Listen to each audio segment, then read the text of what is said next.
Entrando a galera aí, seus amigos.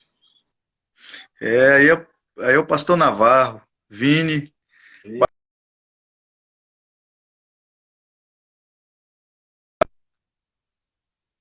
Isso aí, vamos dar uns 2 minutinhos, falar com o pessoal.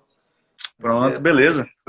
se bate-papo. E E como que tá essa quarentena aí? Tá levando de boa? tem que levar, né? Você tem que criar mecanismo para estar bem, né? Você não pode Tá, ficar sem fazer nada, sem criar uma pequena rotina, né? certo. Aí ele tá brigando comigo aqui, moço, nem falou nada. Eu esqueci, eu conversei com ele mais cedo e acabei que me esqueci de falar com ele que a gente estaria junto agora à noite. Mas você tá aí, ó, que bom. Novo na área, É outro de peso, viu? Isidro, junto com Isidro.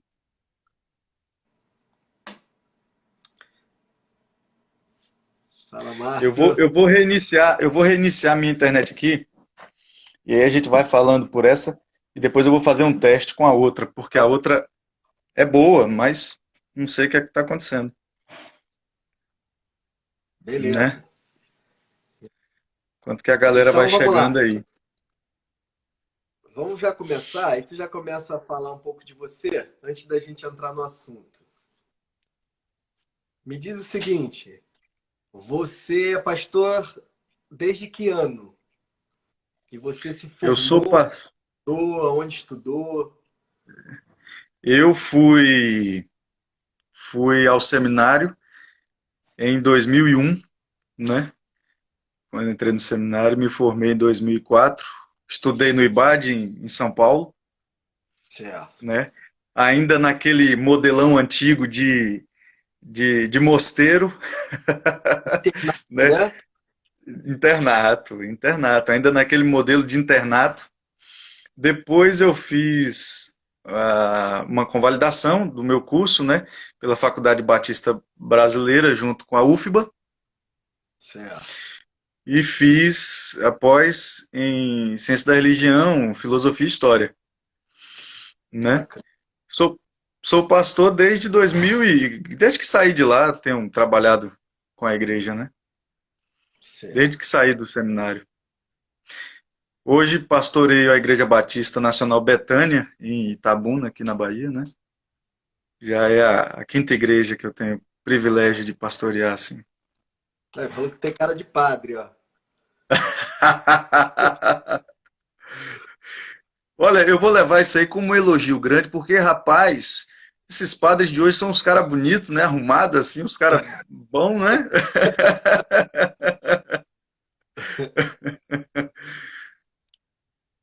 Mas e aí?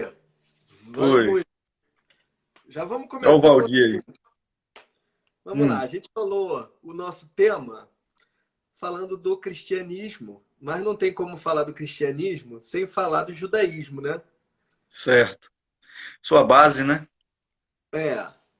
E aí eu te pergunto, na história judaica, conta um pouco pra gente aí, dá uma passada aí geral na história, os períodos de liderança que era uma liderança teocrática, né? Onde o líder religioso era o líder político também. Mais ou menos assim, se eu tiver errado, tu pode me cortar, tá? E aí me fala um pouco das fases aí, dos juízes, dos reis e tal. Dá uma aula. Então, o tempo é pouco pra gente, né? E só esse resumo que você pediu para fazer aí. Mas o que acontece é o seguinte, né, o nosso tema é sobre política e cristianismo. Né? É, Cristianismo que vai, né, precisa ser dito sua base, que é o judaísmo. E, na verdade, nesse momento primário aí dos hebreus, né, conhecidos como os hebreus, não havia desassociação de religião e Estado. de governo e religião. Era a mesma coisa. O Estado teocrático, e ele só aconteceu nesse período primário aí do povo de Israel, era o Estado sem essa liderança governamental, Certo. entende? Sem monarquia, sem juízes. Aconteceu. Pronto, o fim do Estado teocrático de Israel aconteceu com o início da monarquia, entendeu? Foi Certo. teocrático até aquele momento ali. Por quê? Teocrático porque, de fato, e aqui é uma questão de fé, é óbvio, né? Era Deus que conduzia o seu povo.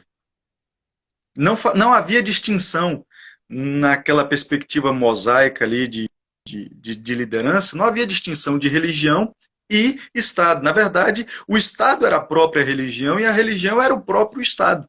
Não tinha Certo. essa dualidade, esse caráter onde há a possibilidade de separá-los, entendeu? Era uma coisa só. Uma coisa só. Então, assim, as leis, ali, os 10 mandamentos, os 613 preceitos, os ritos e tudo mais, tudo isso era justamente a religião e o Estado ao mesmo tempo. Era Certo. religião e Estado ao mesmo tempo, não tinha essa desassociação.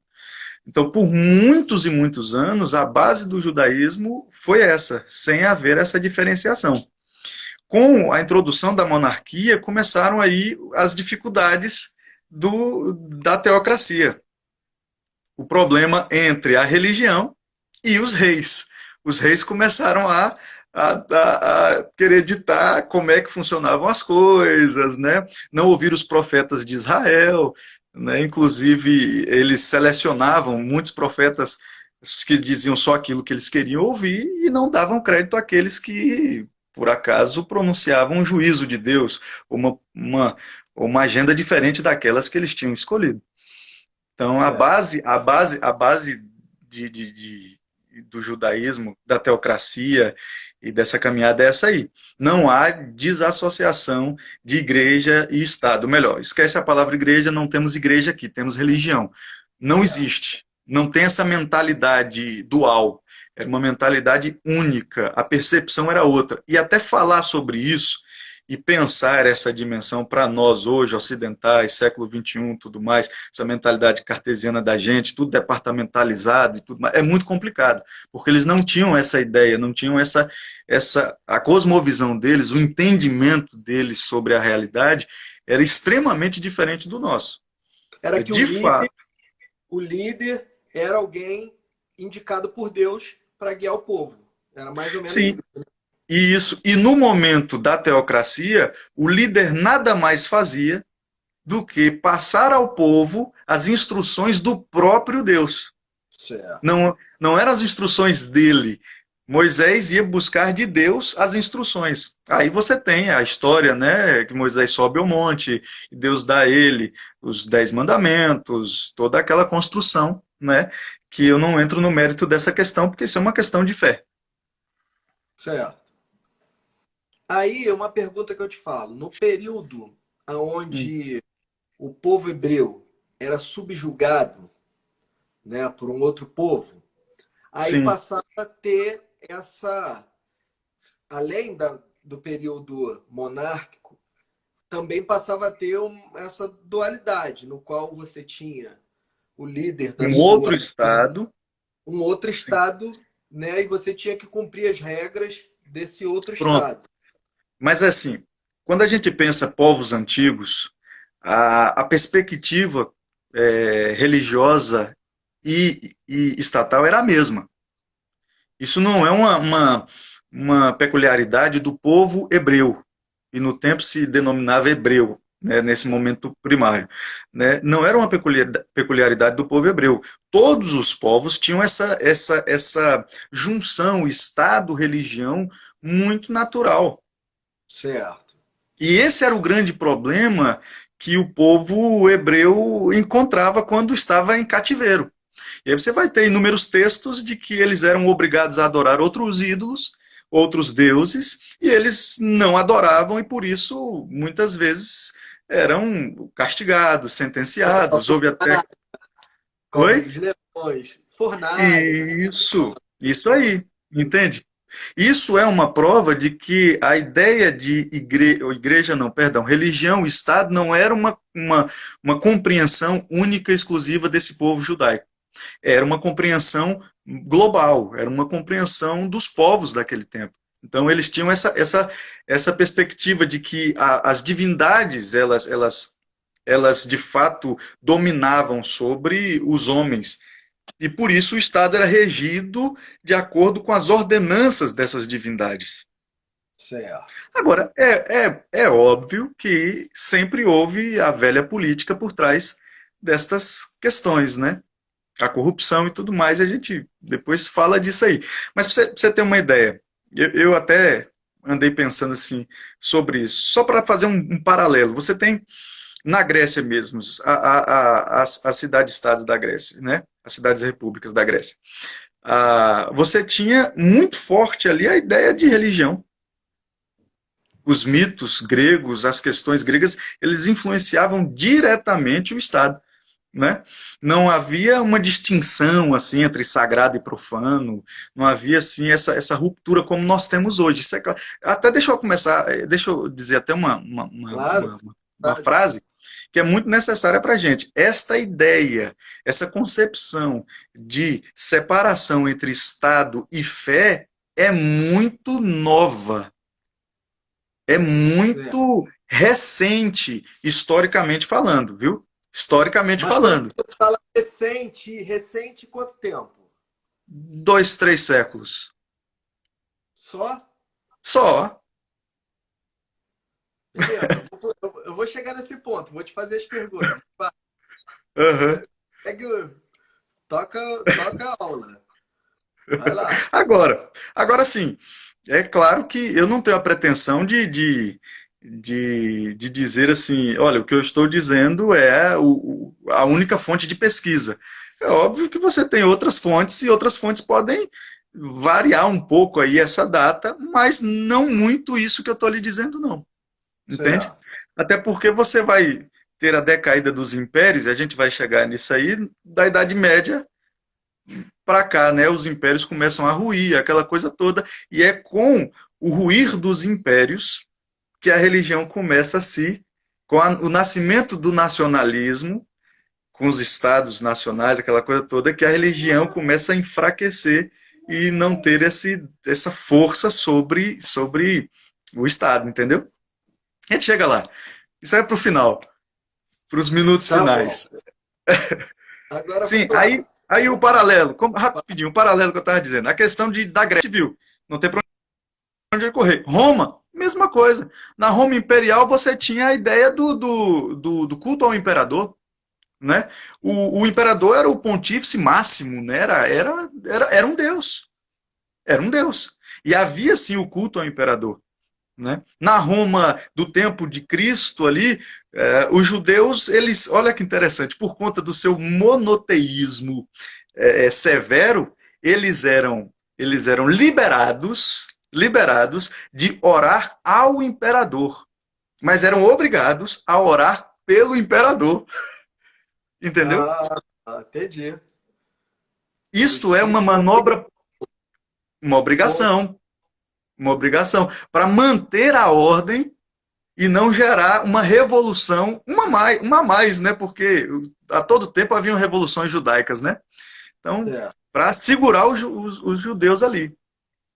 Aí eu voltando para o judaísmo e para essa questão política, nunca houve um pensamento assim dentro do judaísmo antigo, da política de um lado e da fé do outro. Tudo era a mesma coisa.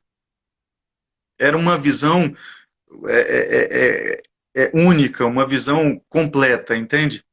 Para você ter ideia, quando do advento de Cristo e tal, aquela coisa, a grande perspectiva dos judeus não era o Messias espiritual, de redenção de pecados, de nada disso. Era uma A liderança expectativa política. dele era político, era de libertação, entendeu? Certo. De Entendi. assim, um grande general que viria montar um exército, ia destruir Roma, ia voltar com a liberdade judaica e fazer do, do, dos judeus ali uma grande nação, um império, né? A perspectiva era essa. E havia um grupo, eu acho fabuloso essa ideia, havia um grupo chamado, alguns grupos, né? Você sabe, do Sinédrio, daquela coisa toda, que eram os religiosos que também legislavam, né? Que é o tribunal judaico daquela época, né? 71 pessoas, um príncipe, o sumo sacerdote e mais 69 divididos entre fariseus, saduceus, escribas, essa turma toda. E tinha uma turma intermediária ali chamada Zelotes. E é interessante falar deles, porque eles eram os mais aferrados assim com relação à ideia da política e da revolução. Você já deve ter ouvido falar do termo sicário. Já ouviu esse termo, sicário? Não. Tem até um filme, Sicário, que é aquele assassino, o cara que vai lá e mata. Sicário deriva da palavra sica, que é uma espécie de adaga, de punhal pequeno, uma coisa assim. E havia esse povo, esses zelotes, num momento histórico ali, contra Roma e contra o povo opressor, eles fundaram essa ideia de sicários, os zelotes viraram sicários e assassinaram muita gente fazendo uma revolução política e religiosa. Entendeu? Certo. Sem dissensão. Entendi. Por achar que essa tomada do poder era assim, feito através da vontade de Deus, né? Sim, sim. Sempre utilizando desse conceito para poder tomar o poder e se tornar uma nação livre, né? Uma Uma, nação uma, uma, sim, povo, né? sim, um povo. E a gente tem que tomar cuidado, já que a gente tocou nesse assunto, a gente tem que tomar cuidado, porque há uma ruptura de cosmovisão, uma ruptura de pensamento. Para o judeu, naquele momento, a expansão do povo, a expansão da sua nação e tal, aquela coisa, era através da força, da guerra, era através do poderio bélico, era isso mesmo. Mas com a chegada do Messias, de Cristo, né, a pregação do Evangelho, essa cosmovisão muda. E aí se implanta uma revolução não violenta. Dá uma pausa aí para eu te fazer uma pergunta.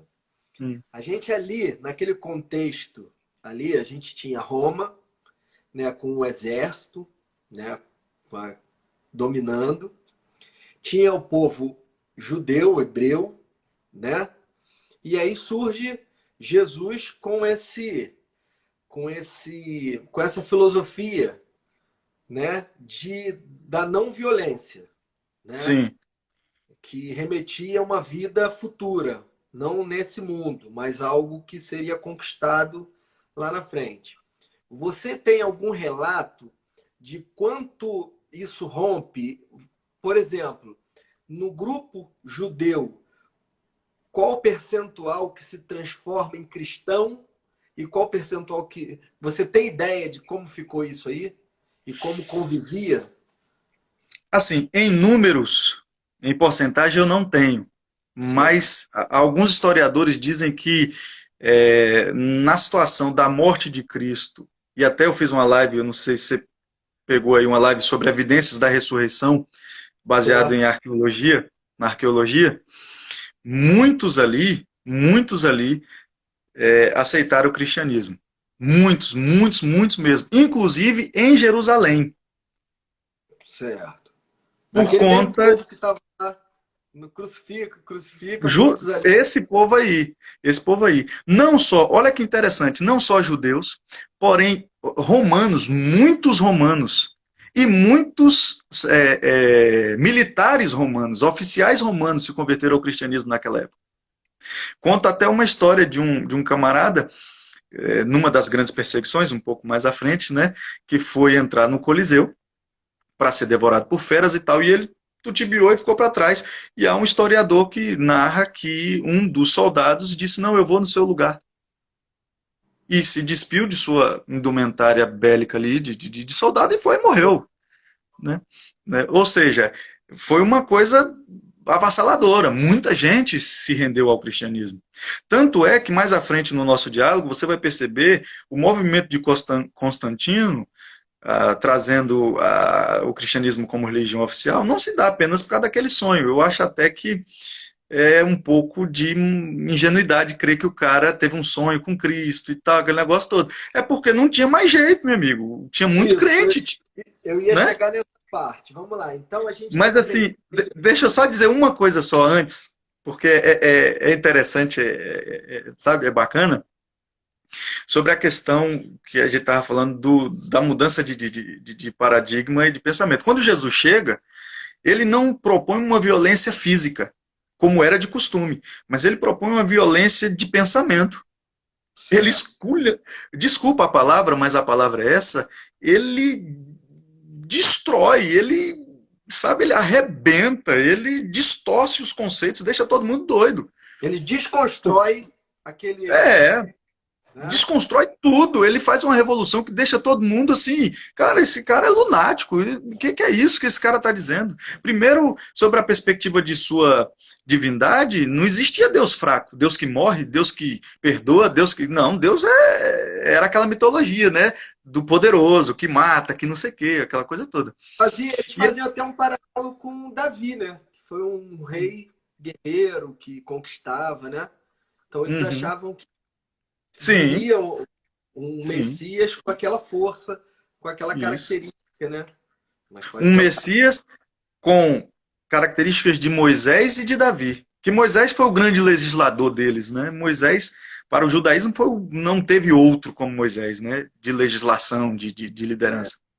Mas assim, aí você tem Jesus com tudo isso e ele faz uma ruptura. A primeira ruptura aí entre Estado e religião, Jesus é que fez. Quando ele diz assim, ó, dai a César o que é de César e dai a Deus o que é de Deus, ele diz, existem dois reinos. Pronto. Certo. Perceba que aqui tem um reino e aqui tem Aí outro ele reino. faz a separação de Estado e É. igreja, né? Como a É, gente não, conhece. não a igreja, porque não havia igreja, mas assim, de como ele mesmo terminou, colocou em termo, né, da verdade, né? Há um reino temporal e um reino espiritual. Beleza. Agora, beleza? Vamos lá. Aí a gente tem um período, mais ou menos, se eu tiver errado, tu já me dá um corte, de mais ou menos 300 anos entre o surgimento do cristianismo através da morte de Jesus até Constantino transformar Roma em É, cristã. Mais ou menos isso, né? isso. E nesse Nesse vácuo aí teve período, muita coisa. Hã? nesse período Hã? como ficou o povo judeu e o cristão? Como era essa convivência? Como isso. Horrível. Primeiro que você vai ter relatos da própria Bíblia e relatos de historiadores contemporâneos, como Joséfo e Cesareia, né? Eusébio Cesareia. Você tem a ideia bíblica, por exemplo, que Paulo, né? Saulo de Tarso, ele devastava a igreja. Os judeus tentaram de toda forma destruir a igreja, destruir os cristãos. E os cristãos não eram só mal vistos pelos judeus, eram mal vistos por Roma, eram mal vistos por todo mundo. Certo. Eles eram perseguidos por todos os lados, entendeu? Não havia essa intenção pacífica dos judeus para com os cristãos e dos romanos para com os cristãos. Porém, em contrapartida, olha que loucura, a visão cristã dessa época era simpática às autoridades. E eles tinham, de modo maior, né, e majoritário, dizendo assim, eles tinham aquela coisa do respeito à autoridade, do orar pela autoridade, do se submeter à autoridade, até o limite da sua constituição de fé. Ou seja, se não rompesse algo que a sua fé, se não maculasse algo da sua fé, eles ah, Aceitaria, apoiavam, aceitava obedeciam, né? E quando não obedeciam, essa não obediência não era violenta, Entendi. era uma obediência pacífica. Essa é para ser preso? Então eu vou tranquilo, né? Tranquilo. Era isso mesmo. É para morrer? Não, tranquilo. E muitos foram mortos, né? Você tem uma história, tem um livretinho que eu acho fabuloso, que é As Catacumbas de Roma. Fala de que os cristãos precisaram se esconder e fazer cultos nas catacumbas de Roma, porque onde eles eram vistos eram presos. E tem um relato nesse livro, poderoso assim, que fala de uma via chamada Via Ápia. E nessa Via Ápia, uma vez, a quantidade de cristãos que foram mortos e feitos de tochas humanas foi tão grande que iluminou a via inteira, uma estrada Isso, inteira. eu já ouvi relato de que realmente eles faziam de 50 em 50 metros, botavam um Isso, cristão e iluminavam o caminho para isso. caravana, enfim, isso eu já ouvi também em livros históricos. Mas aí a gente tem esse período e aí é muita perseguição ao povo, Muita. muita perseguição. Apesar disso, o povo continuava crescendo, né? Ó, só para você ter uma ideia, antes de chegar em Constantino, você tem quantos perseguiram a igreja? Nero pôs fogo em Roma e disse que a culpa era de quem? Dos cristãos. Perseguição, inclusive, alguns dão ideia de que a morte de Paulo e de Pedro se deu nesse período aí.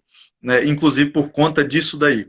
Então você tem Nero, você tem Trajano, você tem o Séptimo, você tem Décio, você tem Diocleciano, todos esses imperadores foram terríveis perseguidores da igreja. Então, só para dar, olha só, a gente não vai entrar em polêmica nenhuma, mas só para dar uma.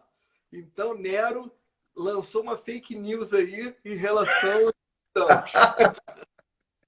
Jogou e colou. Quer dizer, não colou, porque a turma pegou ele depois, né?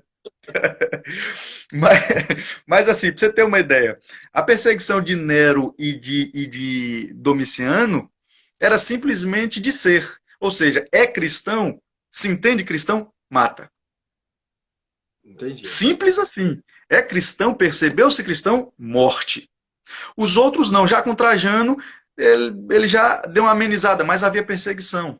E quando um cristão era acusado de qualquer coisa, a primeira coisa que acontecia é que ele tinha que renunciar ao Cristo e adorar outros deuses. Automaticamente isso não acontecia e eles eram mortos. Certo. E aí, o tempo foi passando. Vamos chegar em Constantino. Tu quer falar mais um? Constantino. Constantino. Não, não, vamos lá, até porque eu não sei quanto é que está o tempo aí. Quem pode falar aí o tempo? Se você clicar no ao vivo aí, clica no ao vivo, vai virar o tempo para você. Ah, beleza. Não sabia dessa. É. Só tem 16 minutos, então? Só falta 16? Não, tá aumentando? Ele é decrescente. Não, no meu não. Vamos lá. Enfim, se alguém puder botar aí, já ajuda. Eu estou Aí, sem relógio. Ah, você falou de Constantino. certo. Constantino, né, tem a história do sonho e tal, mas tudo indica, se eu tiver errado, tu me dá um corte, tudo indica que ele tem 29, tem meia hora. Tudo indica que ele sentiu o crescimento desse povo, ele entendeu que era um povo fiel e ele fez isso é a minha visão, tá? E ele faz o seguinte: eu vou trazer esse povo para mim porque é um aliado fortíssimo. Ele faz uma jogada política que eu muito interessante, porque ele faz assim: Ah, um povo vou pegar, submisso. vou pegar esses militantes, né, que eram pessoas que eram, vou usar essa palavra para a gente se enquadrar no meio político, trago eles para mim e a partir daí eu consigo conquistar os outros com mais Sim. facilidade, porque os outros mudam de ideia com mais facilidade, esses não.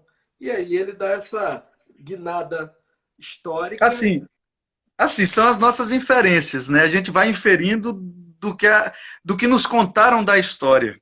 Né? Eu Sim, acho bacana a história por causa disso. Né? Tem gente que fala assim, não, foi assim. Eu tenho muita dificuldade em afirmar foi assim, porque a história ela é sempre além do que a gente pode inferir, né? claro. É, então, assim, o que é que aconteceu? O cara teve um sonho, sonhou com as iniciais do nome de Cristo e uma fala muito forte que dizia no seu sonho: com ele você vencerá. Aí o cara, vou vencer? Olha o que ele fez. Pegou as iniciais, fez uma, umas iniciais e colocou na frente, não sei não, viu? E colocou na frente do escudo. Eu Do não tô escudo. falando nada. Vai. Tá, colocou na frente do escudo. É Navarrão aí, ó, Navarro zoando aí, olha o que ele botou. Eu Colocou vi. na frente do escudo dos soldados. E fez aquela motivação. Vocês estão levando na frente do escudo de vocês o emblema de Cristo, e ele me disse que vocês vão vencer. E venceu mesmo. Certo. Venceu todas as batalhas. Se tornou imperador de um hemisfério, depois se tornou imperador de todo o império, né? Desbravando tudo, né? Se tornou imperadorzão. Só que o que deixa a gente um pouco a pulga atrás da orelha com Constantino é uma história acerca do seu batismo, que ele não queria se batizar. E conta-se, alguns contam que Constantino foi batizado no leito de morte, antes de morrer, depois de viver tudo, aí antes de morrer, pediu para ser batizado. Então, assim, assim, abre a possibilidade de uma reflexão, né? Não sei. Abre a possibilidade para uma reflexão, mas eu não quero dizer. O que eu sei, e aí eu compartilho com você com relação a Constantino, é que ele promoveu uma evolução da aceitação do cristianismo. Não foi uma coisa assim também, não. Ele, a princípio, foi construindo, foi percebendo que o povo era um povo mais tranquilo, era um povo mais bacana, aquela coisa, povo submisso, e aí foi abrindo espaço para os cristãos, aí foi parando a perseguição, ele trouxe em 313 a liberdade da consciência, né, para que cada um tivesse consciência livre, pensasse o que quisesse, porque não havia liberdade de consciência. Você tinha que pensar o que o Estado determinava, e o que o Estado determinava era o que a religião do Estado determinava. Isso independente do Certo. povo. Romano, Então, grego. nesse Hum. período, o Estado e a fé, vou usar esse termo, voltou a ficar com força total. Ainda não. Começou a namorar. A par- Começaram a ter tá. uma aproximação, né? Ter uma aproximação. Constantino, em 313, por exemplo, ele fez com que o cristianismo fosse aceito como religião, como qualquer uma das outras, porque o cristianismo era uma seita do judaísmo, não era uma religião. E com o constantismo subiu ao status de religião, como qualquer outra. Mas tinham outras, então. Não foi Milhares. geral. Não, milhares. Ah, E outra, deixa eu lhe dizer, dentro do cristianismo, inclusive deste cristianismo aí inicial, da igreja primitiva e tudo mais, existiam várias perspectivas cristãs. Como existem hoje várias. Às vezes eu vejo as pessoas dizendo assim, a igreja evangélica brasileira. Gente, não existe a igreja evangélica brasileira. Existem várias perspectivas diferentes. Alguns elegem uns como líderes, outros elegem outros, outros discordam de outros, outros discordam. Cada um tem uma perspectiva diferente, então é muito distante essa tá, mas perspectiva. eu vou chegar nesse ponto. Hum, Porque, vamos lá. Aí você fala de Constantino mais ou menos no ano 300, e aí a hum. gente vai até 1500, mais ou menos. Não, deixa eu só fechar Constantino, Tá. para você ter uma ideia do que eu estou dizendo. Surgiu um camarada chamado Ário, e ele começou a pregar umas coisas meio diferentes e que Constantino ficou preocupado. Uma teoria que é conhecida como arianismo, né? E Constantino ficou preocupado. Daí surgiu o Concílio de Nicéia em 323. Pronto. Aí sim o cristianismo tomou uma força, tomou uma postura mais forte, a coisa começou a crescer de tal modo que pouco tempo depois, em outros, já na gestão de outros imperadores, um papa se levanta, o nome dele o nome do papa, Gilásio I, se levanta e diz assim, não, existem duas espadas. A teoria das duas espadas ele lança. Qual é a teoria das duas espadas? Existe, olha só, existe o poder do Estado, existe o poder da igreja. Entretanto, o poder da igreja é superior ao poder do Estado. Vira a igreja que investe o Estado de poder. Entendeu? Certo, entendi. Mais à Entendi. frente, um pouquinho, outro, né? Justiniano vai e diz: não, eu não quero esse negócio, não. E aí fica nesse movimento de De assim, a força. igreja tem poder, mas não tem, tem poder, mas não tem. Depois de Justiniano, até esse período que você falou assim, até 1200, vamos até 1200, a Certo. teoria das duas espadas foi bem aceita. A teoria das duas espadas foi bem aceita. O que, mas também foi bem aceita com a ressalva de que não se tocava em quem era a mão mais pesada. Então, esse período foi um período de equilíbrio, não tinha conflito entre esses poderes. Foi se manter. Equilíbrio, um equilíbrio.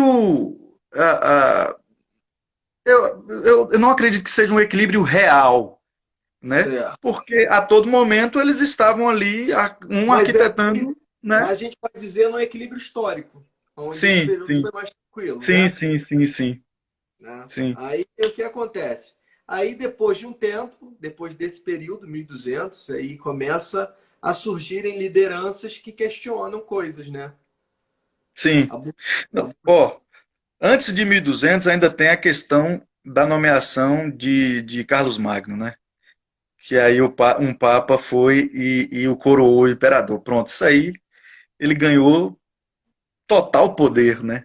Só que aí em 1200 a força papal começou a declinar. Começou a haver um declínio do poder papal. O primeiro reformador, diferente do que muitos livros dizem, diferente do que muitas pessoas falam, que a gente vai chegar na reforma protestante, foi Francisco de Assis, que rompeu com a percepção comum da época de religião da fé católica para viver experienciar um tipo de espiritualidade totalmente alheia aos bens, à riqueza, à posição, ao status e ao poder. Olha que manifestação de Fernando de Assis não foi contra o poder e as finanças. Ele foi o Entendi. primeiro reformador. Aí começa já o, pô, Já apesar começou o problema. de não ser violento, o que ele, pô, prega, isso já é ruim, né? A violência do Cristo, ela não é externa. Não é a violência que machuca a carne, que machuca o corpo. A violência de Cristo é a violência que machuca os conceitos, que machuca a alma, que faz aquela velha, que traz aquela possibilidade do se autoexaminar. E isto é uma violência muito profunda, né? Muito, muito complexa. Aí eu vou te falar uma coisa. Aí, a partir do 1200, desse equilíbrio histórico que a gente está falando, a Uhum. burguesia começa a fazer pressão, né? Porque tinha Sim, uma galera com grana sim. e não tinha poder, não era isso? Aí nasce, justamente aí nasce o princípio do sentimento nacionalista. O declínio dos impérios e o princípio do sentimento nacionalista, entendeu? Cada Certo. grupo, cada país, cada povo no seu lugar começa a perceber-se um povo com suas particularidades e que não deveria estar sujeito a outros povos, a outros poderes, além das suas fronteiras ali. E Entendi. esse sentimento nacionalista minou a força da igreja, minou a força religiosa sobre o poder do Estado. Aí começou todo o real declínio. Em 1200 começa todo o real declínio. Aí vários escândalos acontecem, coisas, né?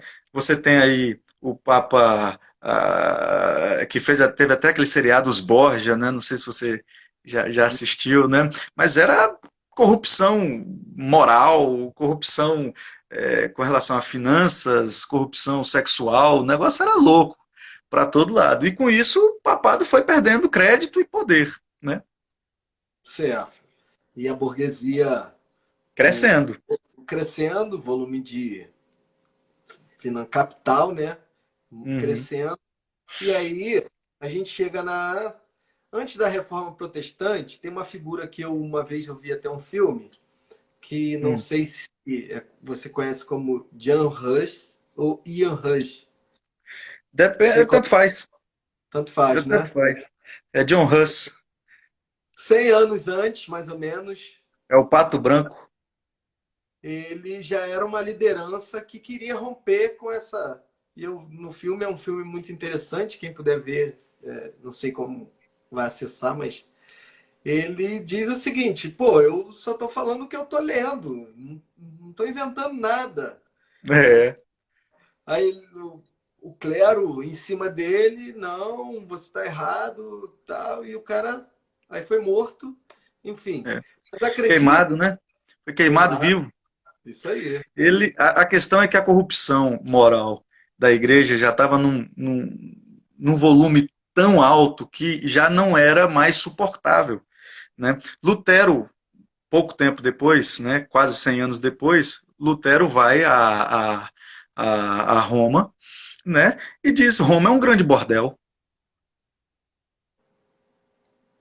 Entendeu? E tudo isso, Entendi. essa questão da prática cristã, da vida piedosa também, foi minando o poder da igreja sobre o Estado, porque ela perdeu sua autoridade. Entende? É, Entendi. não é o fundamento, é mais um fundamento. Porque você tem o econômico, você tem a questão mais à frente um pouquinho do iluminismo, você tem mais à frente do humanismo, tudo isso foi começando a mudar os paradigmas e as percepções de mundo. E aí Deus deixou de ser a medida de todas as coisas para ser o homem. E aí, meu amigo, aí a construção Eles muda começaram. totalmente. Hã? Aí eu te faço uma pergunta. Na reforma, a gente tem um fator político também muito importante, porque essa questão financeira, a igreja, apesar de ter muita riqueza, ela dizia que não era, como que eu vou dizer, não era cristão o cara ter essa quantidade de dinheiro e tal. Então, ser rico era uma coisa ruim, né? Para qual igreja que você está dizendo? Para a católica ou para as protestantes? Para a católica, antes da Revolução. E Esse discurso era um discurso complexo, porque é o seguinte: os papas eram ricos, os bispos eram ricos, entendeu? E, inclusive, houve um grande escândalo, porque um rapazote que nem era ordenado padre nem nada, ele foi elevado a papa, a bispo, perdão, a partir de um empréstimo que fizeram a uma entidade financeira da época e compraram o título de bispo do menino. entendi. Ou seja, a grana, existia essa questão da grana, existia essa questão do dinheiro. Esse desenho de você tem que ser pobre, que todos devemos ser pobres, isso é um discurso que infelizmente até hoje aparece por aí, mas que na história ele se mostrou e se mostra ainda hoje muito frágil de se crer, Certo, entendi. né? Aí é, Lutero teve apoio também desse grupo, né? Para Sim, essa, ele ganha força também desse grupo. Se eu não me sim, engano, do povo ali da alemão, Alemanha, conhecida hoje como Alemanha, mas é aquele povo sim. ali. E ele tem esse poder, porque não era do nada que surge alguém e faz um. Não, pô.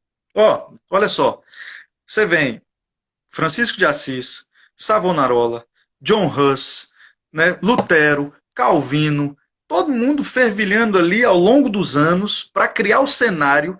Outros tantos, inclusive alguns que não são conhecidos, alguns que são anônimos, criaram o cenário para que Lutero chegasse na Catedral de Wittenberg e pregasse ali suas 95 teses e decretasse: ó, rompemos, né?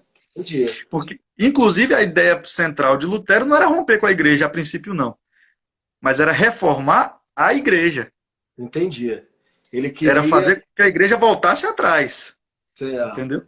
que tinha também força, tinha um grupo também com muita força que não iria aceitar essa É porque, mudança. e você tem assim, você tem nos movimentos históricos, você tem assim, o movimento da reforma, mas você também tem o movimento da contra-reforma, né? Que foi a resposta católica ao movimento protestante. E foi um movimento forte, pesado. né, para tentar resgatar o seu poder. E aí Mas para você você ter, ó, só para dar uma dimensão do poder, da questão do Estado e da relação igreja-Estado, que agora nós falamos de igreja, né? Agora você tem, na Reforma, você tem a igreja luterana, você tem a igreja de Calvino, você tem Calvino em Genebra, né? Você tem os anabatistas e outros grupos assim, você tem mais à frente um pouquinho os batistas, né? Então você tem toda essa construção. Aí eu separei, e eu até anotei isso aqui para não esquecer, porque isso aqui é fácil de esquecer, para você ter ideia de como era o vínculo dessa turma com o Estado. Qual era a visão de Lutero para com o Estado? Qual era a visão de Lutero, o reformador e tal, com relação, como ele entendia a relação Estado e Igreja? Aí, preste bem atenção, ó. Lutero entendia que deveria haver uma distinção temporal e espiritual. Ou seja, o governo e o Estado tratam das coisas temporais, das necessidades do aqui e agora, e a igreja trata das questões espirituais, certo? certo. Ah, inclusive, ele adotou uma teoria chamada erastianismo. É isso mesmo? Deixa eu confirmar aqui. Erastianismo, isso mesmo. Que é a ideia de que o Estado governa sobre a igreja. A ideia de Lutero era que o Estado governasse sobre a igreja. Entretanto, porém, o Estado era formado por indivíduos cristãos Entendi, e que não ameaçariam a igreja de modo algum. entendi. Entendeu? Ele tinha uma Para cá. liderança cristã, mas que Sim, tinha um poder para acima algumas questões. daquela instituição, igreja que eles já conheciam. Sim, isso aí. Aí você Certo. tem Calvino. Calvino entendia o seguinte, que deveria haver uma distinção na esfera de atuação. Não tem essa distinção real, mas uma distinção na esfera de atuação. Igreja atua aqui, Estado atua aqui. Né? E o Estado ele deveria manter a paz, proteger a igreja, olha bem, manter a paz, proteger a igreja e seguir as normas bíblicas nas questões civis. O que me lembra muito a questão do movimento teocrático lá do início do povo judeu. Porém, não podemos confundir esse momento da vida de Calvino em Genebra com teocracia. Não é teocracia. Porque aqui não é Deus de fato dizendo ao povo, mas é Calvino, com a sua interpretação bíblica e seu entendimento bíblico, forjando a mentalidade política do povo. Aí você tem os anabatistas, que era um grupo mais radical, tipo, você tem aí, vou dar um exemplo assim, distante, mas real, os Quakers, já ouviu falar deles? Daquela veia Quaker, aquele cara de chapéu, Ah, aquela já, turma, já. né, que mais isolada, não sei o quê, né? Eles advogavam a ideia da separação completa, é Estado para lá e igreja para cá, e a gente não se junta, é um reino aqui, outro reino lá. Entendeu? Vocês não interferem aqui, a gente não quer nem saber de vocês. É um Certo. mundo dentro de outro mundo. Ou melhor, não. Dois mundos subsistindo num Separar. espaço. Né? Aí eu Né? vou te fazer uma pergunta. Nesse período, é o período das navegações, onde o povo ali europeu começa a colonizar, né? Você tem, isso aí é uma pergunta mesmo, não tem nem noção disso. Quais foram os povos e quem assumiu a linha teológica de cada, por exemplo, os Pulverizou. pulverizou ou os Pulverizou. ingleses? Os ingleses pegaram mais o Sim. lado. Sim, Você tem os essa. alemães, sim, a princípio, no início, você tem aí a turma de Genebra, né? Pega ali a ideia de Calvino. E o Estado de Genebra vive a perspectiva calvinista mesmo. Né? Já a Alemanha vive a perspectiva de Lutero. E aí, onde esses povos iam, né? Eles iam disseminando suas perspectivas. Outra visão, só para fechar o quadro, que eu coloquei quatro, você tem os batistas, e os batistas defendiam o respeito mútuo entre Estado e Igreja, mais uma separação. Aquela Entendi. convivência pacífica, mas sim, com uma separação. Né? Eles Do que entendiam. você falou, onde as navegações chegavam, onde os missionários, e assim eles eram denominados, chegavam, eles pregavam aquilo que eles tinham por base de fé, que eram divididas praticamente em três percepções, né? Que era calvinista, arminianista e é, me fugiu a palavra aqui agora, né? Me fugiu a palavra. Tá, mas assim, os portugueses e os espanhóis chegaram aqui com o catolicismo mesmo, né? Já os americanos, os ingleses chegaram. Pelagiano, só para lembrar a palavra. Os pelagianos, entendeu? Certo. Os americanos já tiveram uma outra colonização, ou não? Eu tô Sim, não, com certeza. Os americanos foram colonizados pelo povo protestante. protestante, Tanto que né? você vai ter aí nas nossas obras de sociologia a presença de Max Weber, depende da pronúncia que alguém queira, né? O espírito do capitalismo, né? Como é que é? Alguma coisa do capitalismo, o espírito do protestantismo, alguma coisa assim, eu não me lembro mais do título do texto, mas ele trata essa construção do povo ali com essa relação do protestantismo, né? A ideia do puritano, da ética puritana, do trabalho, dessas coisas todas, coisa que cá não tivemos. No Brasil, e se você quiser, a gente pode entrar na questão do Brasil. Mas antes, só para você ter uma ideia dessa situação aí, os Estados Unidos foram colonizados de modo muito diferente do nosso. Faltam 6 minutos, Seis né, do nosso. minutos. Então, aqui, eu vou correr, vou correr. Lá, a ideia do denominacionalismo imperou. O que é isso? Liberdade para pensar, liberdade para cultuar, liberdade para criar denominações, coisa que no Brasil não tinha. Até 1824 era o catolicismo e o catolicismo puro e pronto. De 1824 para frente, por conta da necessidade de aceitação de imigrantes no país, vieram muitos protestantes, então aceitou-se que eles cultuassem, mas foi impetrado que a religião oficial aqui da colônia era o catolicismo. Com isso, você sabe, é outra live, mas assim, das grandes perseguições dos protestantes aqui no Brasil. Houve Certo. terríveis, né, terríveis, muita coisa. Até há pouco Certo, tempo era vergonhoso ser ser protestante. protestante, verdade. Aí vamos para frente.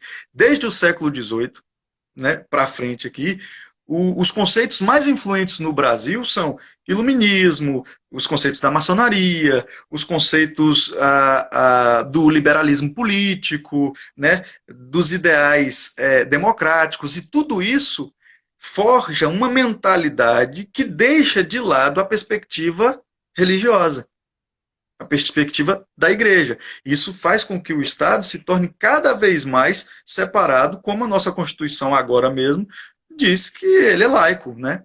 Fazer laico. Porém, Isso porém, de surge modo muito... só na, isso surge Hã? só na Constituição, que o Estado é laico, só surge na Constituição. 1891, na Constituição Republicana, foi a primeira vez que foi dito isso. 1891, Constituição Republicana, o Estado faz separação de vez da religião. Mas aí você tem a nossa Constituição Cidadã, que nos traz a maravilhosa realidade da liberdade de culto, da liberdade religiosa, né? Tudo isso que é espetacular. Gabriel, infelizmente o nosso tempo voou, mas quando o papo é Agora que é chegar num assunto bom, bom, o né? tempo Agora que é voa. chegar no Dá aí assunto as bom suas da contemporaneidade, considerações das coisas agora. finais. A gente ia chegar na atualidade. Então, houve conversas inteligentes, isso é muito importante nesse tempo que a gente está vivendo. E nessa efervescência política que nós estamos vivendo e religiosa, e o tema é relevantíssimo, um conselho eu deixo, que cada um tenha consciência própria e exerça a sua liberdade de pensar. E não seja nem de um polo e nem de outro polo instrumento de massa de poder e de desejo de alguém que não seja ele mesmo. Tá certo? Salva, salva a live. Quando Galera, terminar, tu salva ali, viu?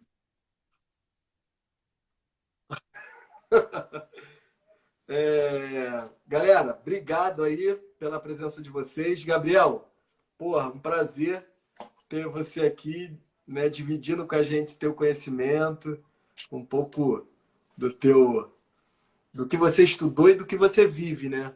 Tá o Valdinei falando Bolsonaro e a gente não deu para chegar nesse ponto, né? Foi muito corrido, mas enfim. Valeu. Obrigado, galera. Beijo. Quem puder, tira um print aí para mandar pra gente. Printa aí a tela. Faz uma pose aí, Gabriel. Printa aí pra gente. Printa aí, Magna, por favor. Pronto. Eu printei. Valeu, valeu. Valeu, Salva a live. Silva. Obrigado. Beijo grande para todo mundo aí. Uma ótima noite. Valeu, Valeu. Magna, tá aí. William, pô, tá sempre aí. William, Dá. dá Salva para aí salvar, você. Gabriel? Dá. Quando Dá para terminar, tem salvar? uma setinha aqui em Aí cima. me Quando terminar, tem uma manda. setinha em cima. Aí você aperta a setinha e você compartilha embaixo no Story. Faz as duas coisas, são dois procedimentos. Certo? Aperta a setinha e Tá. depois Tomara compartilha que no não. Story. Que aí eu consigo baixar. Te mando pelo Zap, inclusive. Tá bom. Valeu. Valeu. Valeu, Valeu. galera. Beijo. Beijo Beijo no coração grande. de cada um aí, ó. Eu não, Tem quantos eu não minutos? sei. Tá caindo? Eu não sei. Andresa. Chegou no finalzinho, Andresa. Pergunta Mas aí, valeu pessoal, pela quanto tempo tem presença. ainda. Tem quanto tempo? Vitor França, meu camarada. Sempre dando uma passada aí, né? Falta quantos minutos, Valdinei? Já ralou? Vinícius?